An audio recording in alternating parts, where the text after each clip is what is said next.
আসসালামু আলাইকুম, কেমন আছেন সবাই? আশা করছি সকলে ভালো আছেন। সূরা বাকারার 245 নং আয়াতের অর্থ পড়ছি। বিসমিল্লাহির রহমানির রহিম।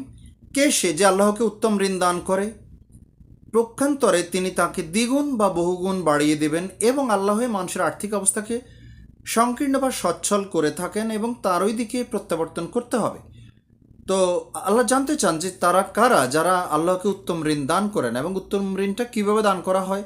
উত্তম ঋণ দান করা হয় আল্লাহর পথে খরচ করার মাধ্যমে, আল্লাহর দিনকে কায়েম করার জন্য, এবং জিহাদে শত্রুদের বিরুদ্ধে লড়াই করার জন্য।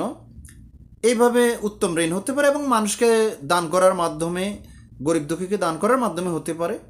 এভাবে আল্লাহ তাআলা এই উত্তম ঋণকে বহুগুণ আপনাকে বাড়িয়ে ফেরত দেবেন দুনিয়া এবং আখিরাতে। এবং আল্লাহই মানুষের আর্থিক অবস্থাকে সংকীর্ণ এবং সচ্ছল করেন, এবং আল্লাহর দিকেই আমাদেরকে অবশেষে ফিরে যেতে হবে, আমরা যে অবস্থাতেই থাকি না কেন।